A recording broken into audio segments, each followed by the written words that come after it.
Hello students. आज हम आपको name of coordination compounds of inorganic chemistry बताएंगे कि कोऑर्डिनेशन कंपाउंड का नाम कैसे लिखते हैं। बहुत सिंपल मेथड से बताएंगे आपको। तो ये कोऑर्डिनेशन कंपाउंड क्या होते हैं, ये एक तरह से बैलेंस ही है ये। तो टाइप ऑफ बॉन्ड बताएंगे आपको। जैसे आपने पढ़ा होगा कि they are three types of bond. Bond three type के होते हैं।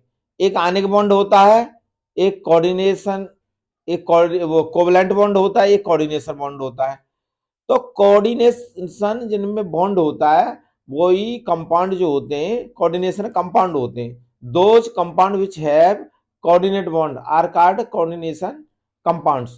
तो ऐसे कंपाउंड जिनमें कोऑर्डिनेशन बॉन्ड पाया जाता है उनको कोऑर्डिनेशन कंपाउंड कहते हैं।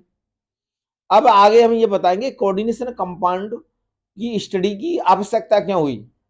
तो आपने देखा होगा जैसे पेड़ पौधों का रंग हरा होता है, तो हरा रंग होता है तो उसमें क्लोरोफिल होता है, और क्लोरोफिल के अंदर जो सेंटर मेटल होता है वो मैग्नीशियम होता है। तो अब क्लोरोफिल पढ़ना है, बच्चों को समझाना है, तो उसकी स्ट्रक्चर क्या है, तो हमें इसलिए कोऑर्डिनेशन कंपाउंड की आवश्यकता हुई।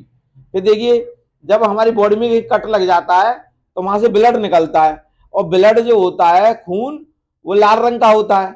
अब लाल रंग किसके कारण? हीमोग्लोबिन होता है। अब हीमोग्लोबिन हीमोग्लोबिन जो होता है उसमें कोऑर्डिनेशन बॉन्ड से बना होता है वो।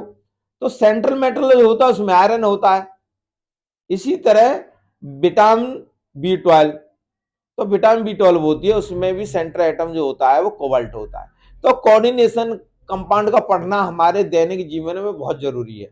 तो देखिए, कोऑर्डिनेशन कंपाउंड का नाम नॉमेनक्लेचर कैसे होता है, नेम कैसे लगते हैं, ये आपको रूल पढ़ने पड़ेंगे इनके। अब मैं इनके टाइप बताता हूं कि जो नाम लिखने का मेथड क्या होता है। तो इधर फोकस करो, इधर दिखाओ, थोड़ा नजदीक से करो।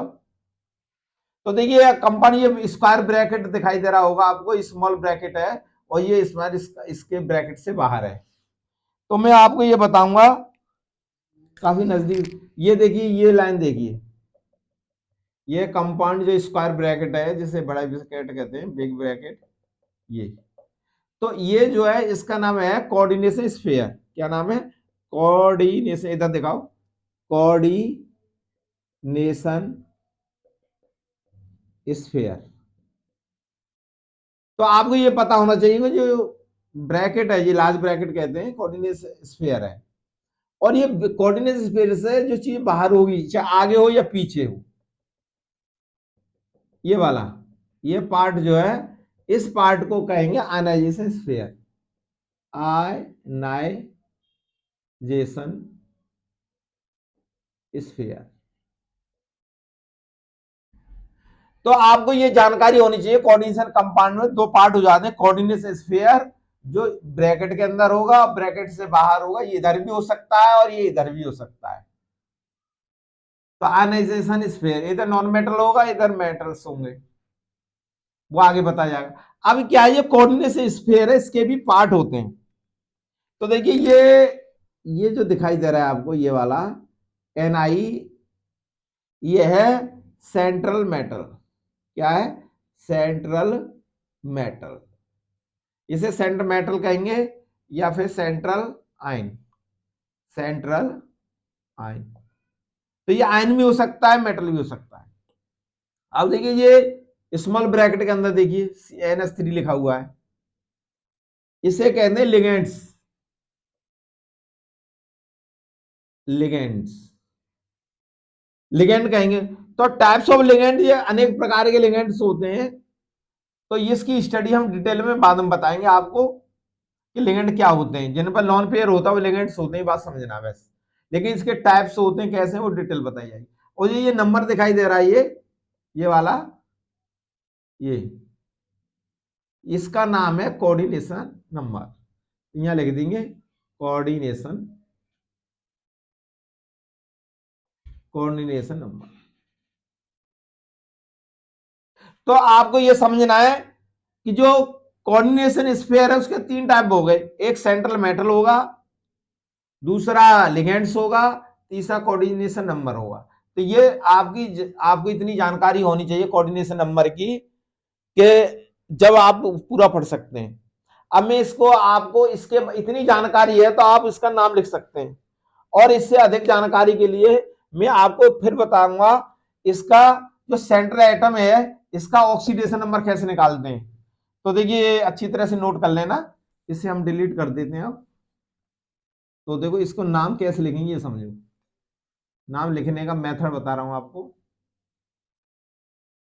Name of the coordination compounds,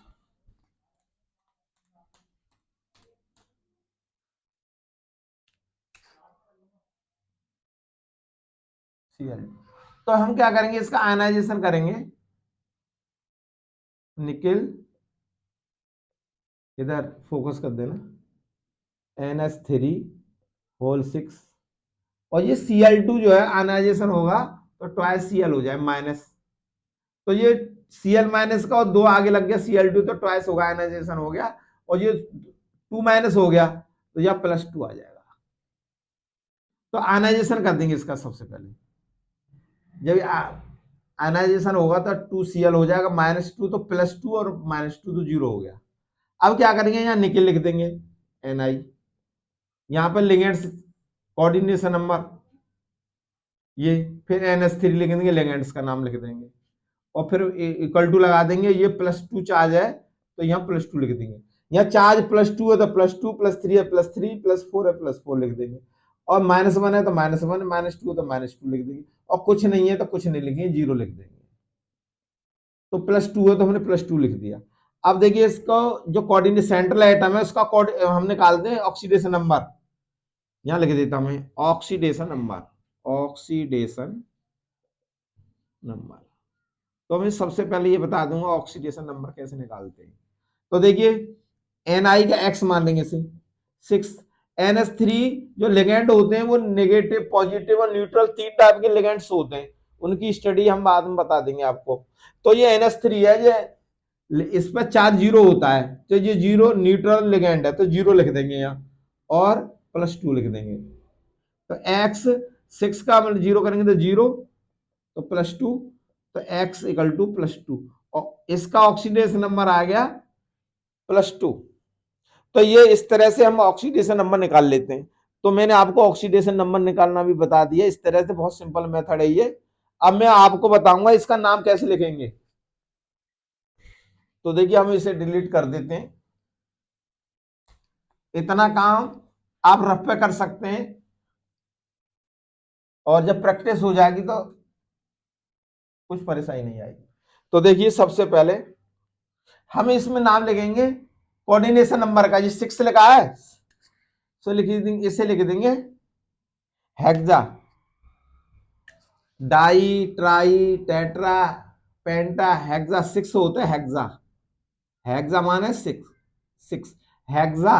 और ये NH3 को कहते हैं, लिगेंड का नाम हो जाए एमाइन, हेक्सा एमाइन, एमाइन में डबल M आ जाएगी, हेक्सा एमाइन।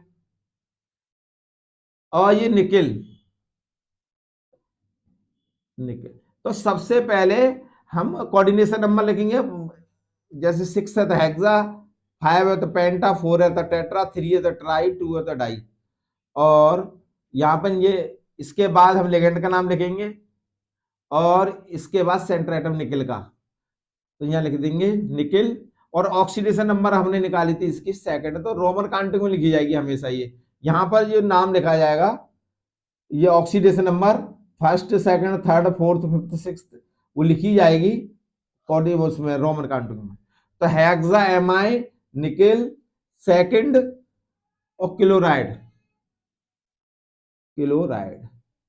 देखिए यहाँ Cl हो या Cl2 C3 C4 C5 C6 हो, कितने भी हो लिखा जाएगा क्लोराइड। तो अब इसका कोऑर्डिनेशन कंपाउंड का नाम लिखने का तरीका हो गया हेक्सा एमाइन, ये हेक्सा ये एमाइन, तो हेक्सा होगा कोऑर्डिनेशन नंबर, एमाइन लिगेंड ये हो गया कोऑर्डिनेशन नंबर, और ये हो गया ये लिगेंड वो कोऑर्डिनेशन नंबर, ये लिगेंड हो गया, ये सेंटर एटम हो गया, ये ऑक्सीडेशन नंबर हो गया, ऑक्सीडेशन नंबर, और ये आयनाइजेशन स्फीयर हो गया। इस तरह से का नाम लिख सकते हैं। तो ये मैंने एक कंपाउंड का नाम बताया, बाकी कंपाउंड का अभी मैं नेक्स्ट वीडियो में आपको बताया जाएगा कि कोऑर्डिनेशन कंपाउंड का नाम कैसे लिखते हैं। बहुत सिंपल मेथड है, इसमें बात दो चीज सीखनी है आपको, ऑक्सीडेशन नंबर कैसे निकाला जाता है, और दूसरा आपको बताना है कि लिगेंड्स के टाइप कितने होते हैं। जैसे लिगेंड जो है न्यूट्रल होते हैं, पॉजिटिव होते हैं, निगेटिव होते हैं, तो उनकी आपको जानकारी नेक्स्ट वीडियो में दी जाएगी। थैंक यू, धन्यवाद।